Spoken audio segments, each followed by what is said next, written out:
கர்த்தருடைய பரிசுத்த நாமத்திற்கு ஸ்தோத்திரம் உண்டாவதாக. கர்த்தராகிய இயேசு கிறிஸ்துவின் நாமத்தில் உங்களுக்கு கிருபையும் சமாதானமும் உண்டாவதாக. இந்த நாளுக்குரிய தியானத்திற்கான தேவ வார்த்தை சகரியா அதிகாரம் 10 வசனம் 2. சொரூபங்கள் அபத்தமானதை சொல்லிற்று, குறி சொல்லுகிறவர்கள் பொய்யை தரித்தார்கள்.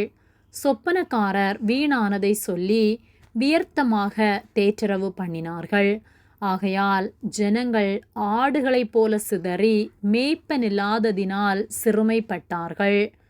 பிரியமானவர்களே, கர்த்தருடைய பிள்ளைகளாகிய நாம் சொரூபங்களையும் குறி சொல்லுகிறவர்களையும் நம்பி அவர்களுடைய வார்த்தையை கேட்டு நம்முடைய வாழ்க்கையை அவமாக்கி கொண்டிருக்கின்றோமா? அல்லது கர்த்தருடைய வார்த்தைகளை கேட்டு அவர் மேல் விசுவாசம் உள்ளவர்களாய் அவருக்கு உண்மையுள்ள வாழ்க்கை வாழ்ந்து கொண்டிருக்கின்றோமா என்பதை சிந்தித்து பார்க்க வேண்டும். சகரியா 10:2 சொரூபங்கள் அபத்தமானதை சொல்லிற்று, குறி சொல்லுகிறவர்கள் பொய்யை தரித்தார்கள். சொப்பனக்காரர் வீணானதை சொல்லி வியர்த்தமாக பேச்சரவு பண்ணினார்கள். ஆகையால் ஜனங்கள் ஆடுகளைப் போல சிதறி மேய்ப்பனில்லாததினால் சிறுமைப்பட்டார்கள் என்று சொல்லப்பட்டுள்ளது.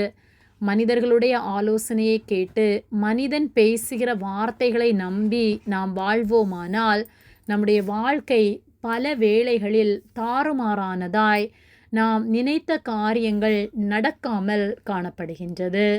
நாம் மனிதனுடைய ஆலோசனைகளை கேட்டு விக்கிரகங்களையும் சொரூபங்களையும் நம்பி நாம் வாழ்வோமானால் நாம் மேய்ப்பனில்லாத ஆடுகளைப் போல சிதறடிக்கப்பட்டவர்களாய் சிறுமைப்பட்டு போவோம். அநேகருடைய வாழ்க்கையிலே இந்த நாட்களில் குறி சொல்லுகிறவர்களை நாடி சொப்பனக்காரர் சொல்லுவதை கேட்டு தீர்க்கதரிசிகள் என்று கர்த்தர் சொல்லாததை சொல்லுகிற கள்ள தீர்க்கதரிசிகளுடைய வார்த்தைகளை கேட்டு என்னுடைய வாழ்க்கை அவ்வளவுதான், இனி என்னுடைய வாழ்க்கையில் முன்னேற்றமே வராது என்று சொல்லி நம்மை நாமே ஒன்றுக்கும் பயனற்றவர்களைப் போல எண்ணிக்கொண்டிருக்கின்றோம்.